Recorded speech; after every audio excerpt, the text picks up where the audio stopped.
নমস্কার বন্ধুরা, সামনেই দুর্গাপূজা আর অষ্টমীর দিন দুপুরের মেনুতে যদি খিচুড়ি, বেগুন ভাজা আর পাঁপড় ভাজা রাখা যায়, অষ্টমীর দিনের মাহাত্ম্যটাই অনেক গুণ বেড়ে যায়। কি ঠিক বললাম তো?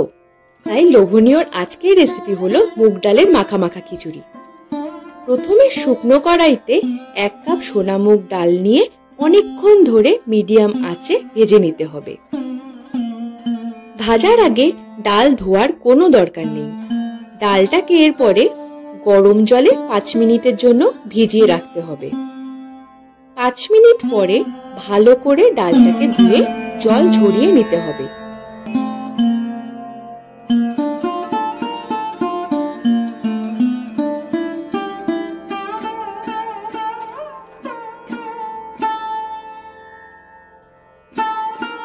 অন্যদিকে 3 কাপ গোবিন্দভোগ চাল ধুয়ে জল ঝরিয়ে নিতে হবে। এবার চালের সাথে মিশিয়ে দিচ্ছি জল ঝরিয়ে রাখা মুগ ডাল, আর তার সাথে পরিমাণ মতো লবণ, হলুদ গুঁড়ো, 1 টেবিল চামচ চিনি, 4 থেকে 5টির মতো কাঁচা লঙ্কা, আরও নিয়ে নিচ্ছি 25 গ্রামের মতন কিশমিশ ও কাজু, শুকনো লঙ্কা, সর্ষের তেল 3 টেবিল চামচ, তার সাথেও নিয়ে নিতে হবে 3 থেকে 4টির মতো তেজপাতা, 1 চা চামচ জিরে গুঁড়ো আর আদা বাটা 1 টেবিল চামচ।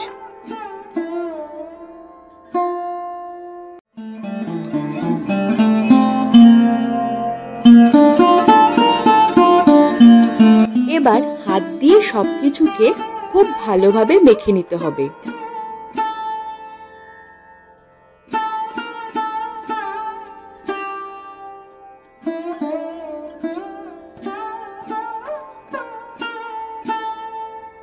ও হ্যাঁ, গরম মশলা দিতে আমি ভুলে গিয়েছিলাম, সেটা দিয়ে আবার সবকিছুকে ভালো করে মেখে নিতে হবে।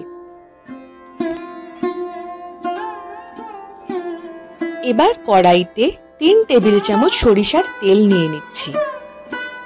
গরম তেলে সাদা জিরে ফোড়ন হিসেবে দিয়ে দিতে হবে। এরপর ওই তেলে ডাল চাল মাখাটা দিয়ে দিতে হবে। আস্তে আস্তে ক্রমাগত নাড়তে হবে।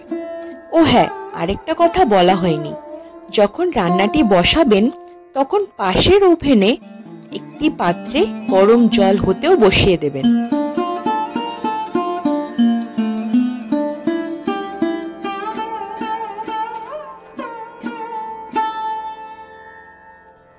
চাল ডাল ভালো করে ভাজা হয়ে আসলে 1 কাপ ফুটন্ত গরম জল দিয়ে দিতে হবে, আর একটু নাড়াচাড়া করে ঢেকে দিতে হবে। কিছুক্ষণেই দেখতে পাবেন জলটি শুকিয়ে আসছে। শুকিয়ে আসলেই ঢাকনা খুলে আবার জল দিয়ে দিতে হবে, নাড়াচাড়া করে ঢেকে দিতে হবে। এইভাবেই সেম প্রসেসে রান্নাটি কিন্তু হবে। মানে রান্নাটি এইভাবে ঢেকে ঢেকে করতে হবে। জল দেবেন, যেই পাশে বলেছিলাম গরম জল করতে, সেই গরম জল থেকে জল দেবেন আর সঙ্গে সঙ্গে ঢাকা চাপা দিয়ে দিতে হবে। লাস্টে যখন ফাইনাল জল দেবেন তার আগে 1 চামচ ঘি দিয়ে জল দিয়ে ভালো করে ঢেকে দিতে হবে। এবার কিন্তু আর ঢাকনা খোলা যাবে না। গ্যাসের আঁচ কমিয়ে কিছুক্ষণ রাখতে হবে, আর তারপরে গ্যাস বন্ধ করে ঢাকনাটি আটকেই রাখতে হবে। 30 মিনিট পর খুললেই তৈরি হয়ে যাবে দুর্গাপূজার অষ্টমী স্পেশাল মাখা মাখা খিচুড়ি। লোভনীয় চ্যানেলের এই ভিডিওগুলো যদি আপনাদের ভালো লেগে থাকে তাহলে প্লিজ সাবস্ক্রাইব করবেন, পাশে থাকবেন আর বন্ধু হিসাবে সব সময় সাথে থাকবেন। ধন্যবাদ ভিডিওটি দেখার জন্য। আবার আশা করি নেক্সট ভিডিওতে আপনাদের সবার মন জয় করতে পারবো। নমস্কার।